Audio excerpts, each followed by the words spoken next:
আমাৰ দক্ষিণ কামৰূপ প্ৰেছ ক্লাবৰ উদ্যোগত এটা অভিনৱ পদক্ষেপ যে প্ৰথমবাৰৰ কাৰণে এটা প্ৰেছ ক্লাবৰ উদ্যোগত দক্ষিণ কামৰূপৰ যি পৰ্যটনস্থলী আছে এই পৰ্যটনস্থলী কিদৰে পৰ্যটনস্থলীৰ ক্ষেত্ৰত গঢ়ি তুলিব পাৰি পৰ্যটনস্থলীলৈ তাৰ লগতে কিদৰে বিকশিত কৰিব পাৰি আগন্তুক দিনবিলাকত এই পৰ্যটনস্থলীসমূহৰ কিদৰে উন্নয়ন কৰিব পাৰে এই শীৰ্ষক এটা আলোচনা আজি ইয়াতে আয়োজন কৰা হয় আৰু লগতে আমাৰ বিশিষ্ট সাংবাদিক দক্ষিণ কামৰূপৰ বলেন চন্দ্ৰ কলিতা তেওঁৰ অলপতে তেওঁ মৃত্যুবৰণ কৰিছিলে তেখেতৰো শ্ৰদ্ধাঞ্জলি আজি অনুষ্ঠানটো আয়োজন কৰা হয় মই স্থানীয় বিধায়ক হিচাপে আজি এই অনুষ্ঠানত উপস্থিত থাকি নথ আনন্দিত হৈছোঁ অনাগত দিনবিলাকত আমি আশা কৰিছোঁ যে দক্ষিণ কামৰূপ প্ৰেছ ক্লাবৰ উদ্যোগত যিবিলাক সামাজিক অনুষ্ঠান এই অনুষ্ঠানবিলাকে আগবাঢ়ি যাওক লগতে আমাৰ দক্ষিণ কামৰূপৰ যিবিলাক পৰ্যটনস্থলী আছে নিশ্চয়কৈ অনাগত দিনবিলাকত আমি আগবঢ়াই লৈ যাব লাগিব ইতিমধ্যে যথেষ্টখিনি কাম হৈছে কিন্তু আৰু কৰিব লগা যথেষ্টখিনি আছে অনাগত দিনবিলাকত চৰকাৰৰ সহযোগত নিশ্চয়কৈ মাননীয় মুখ্যমন্ত্ৰী মহোদয়ৰ সহযোগত নিশ্চয়কৈ এই কামবিলাক আমি কৰিবলৈ সক্ষম হ'ম ধন্যবাদ। দক্ষিণ কামৰূপ প্ৰেছ ক্লাব দক্ষিণ কামৰূপৰ শিল্পী সাহিত্যিক আৰু সাংবাদিকৰ এখন ঐক্য মঞ্চ। এই মঞ্চখন 1995 চনতে গঠন হৈছিলে আৰু ভালেসংখ্যক বিশিষ্ট ব্যক্তিয়ে ইয়াত কাৰ্যনিৰ্বাহ কৰি ইতিমধ্যে পৰলোকগামী হৈছে আৰু যিসকল জীয়াই আছে নতুন নতুন প্ৰজন্ম সোমাই আছে আটাইয়ে এটা সৃষ্টিশীল কামত নিয়োজিত হৈছে। সাংবাদিকতা কৰাৰ উপৰিও অঞ্চলটোৰ বিকাশত কেনেকুৱা ভূমিকা ল'ব লাগে সাংবাদিকে বা সমাজে সেই সম্পৰ্কতো আমাৰ দক্ষিণ কামৰূপ প্ৰেছ ক্লাবে চিন্তা চৰ্চা কৰি আহিছে আৰু সেই মৰ্মে বিভিন্ন সময়ত এনেদৰে আলোচনা চক্ৰ অনুষ্ঠিত কৰি আহিছে।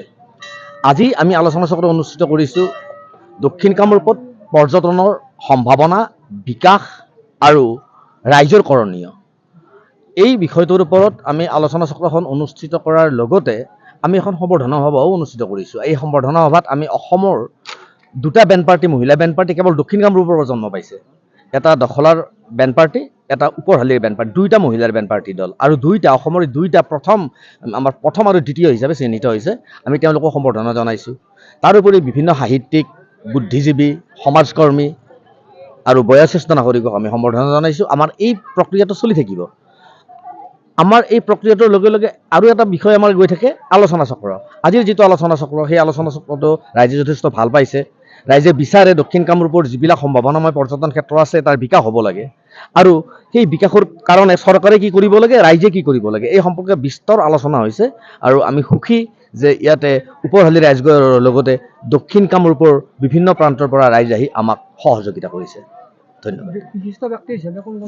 বিশিষ্ট ব্যক্তি হিচাপে আমাৰ যিহেতুকে তেওঁক লাগেই আমাৰ হেমাংগ ঠাকুৰীয়া বিধায়ক তেখেত আহিছে আমি তেখেতক আহিব দিছোঁ। আমাৰ এগৰাকী বিশিষ্ট গৱেষক দক্ষিণ কামৰূপৰ ঐতিহাসিক বুলি কয় ইতিহাসবিদ বুলি কয় তেখেত ডক্টৰ গজেন্দ্ৰ অধিকাৰী তেখেত ছোৱালী কলেজৰ অধ্যক্ষ আছিলে এটা সময়ত অৱসৰপ্ৰাপ্ত তেওঁ আৰু বৰ্তমান তেওঁ শ্ৰীমন্ত শংকৰদেৱ বিশ্ববিদ্যালয়ৰ প্ৰফেচৰ হিচাপে কাৰ্যনিৰ্বাহ কৰি আছে।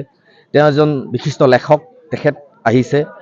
আমাৰ নাথ ছাৰ আহিছে বকোৰ পৰা পানেশ্বৰ নাথ এনেদৰে আমাৰ আৰু এজন অধ্যক্ষ আছিলে আমাৰ শৈলেন্দ্ৰনাৰায়ণ ঠাকুৰীয়া তেখেতো আহিছে সাংবাদিক মোবাৰক হুছেইন আহিছে।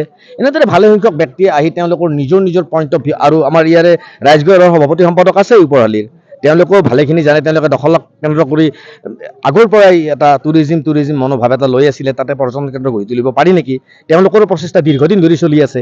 গতিকে তেওঁলোকক মাতি আনি পেলাই কেনেকৈ কৰিব পাৰি ৰাইজে কেনেকৈ আগবাঢ়ি যাব লাগে প্ৰশাসনৰ লগত আমি কেনেদৰে লগ লাগিব লাগে বিধায়কে কেনেকুৱা ভূমিকা ল'ব লাগে এই সম্পৰ্কত বিস্তৰ আলোচনা হ'ল আৰু বিধায়ক হেমাংগ ঠাকুৰীয়া থাকিও আমাক অলপ অনুপ্ৰাণিত কৰাৰ বাবে আমি তেখেতলৈও ধন্যবাদ জনাইছোঁ।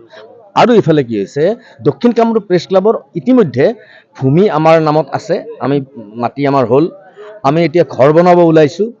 বিধায়ক হেমাংগ ঠাকুৰীয়াই আমাক 5 লাখ টকা যোৱাবাৰৰ সভাতে ঘোষণা কৰিছিলে আমি সেই 5 লাখ টকা আমি ল'ব ওলাইছোঁ এতিয়া লাহেকৈ আৰু আজিও তেওঁ কৈ গৈছে দিম বুলি পেলাই আৰু বিভিন্নজনে আমাক হেল্পিং হেণ্ড মানে আপোনাৰ সহায় কৰোঁকৈ আছে কেৱল আমি ভাল কাম কৰিব লাগে। আমি গম পালোঁ প্ৰেছ ক্লাবে যে ভাল কাম কৰিলে মানুহে সদায় সহযোগিতা কৰে আৰু আগবঢ়াই দিয়াত ৰাইজে আমাক আগবঢ়াই দিয়াত যেন তাৰমানে কিবা এটা আগবাঢ়ি আহিছে আমি আগবাঢ়ি যাম তেওঁলোকে আমাক আগবঢ়াই লৈ যাব তেনেকুৱাকৈ ভাবি পেলাই আমি এটা প্লেনিং লৈছোঁ আৰু ভাবোঁ অহা 6 মাহৰ ভিতৰতে আমাৰ ঘৰ আৰু মাটি ফিল্ডিং কৰিব লগা আছে এই কামখিনি হৈ যাব।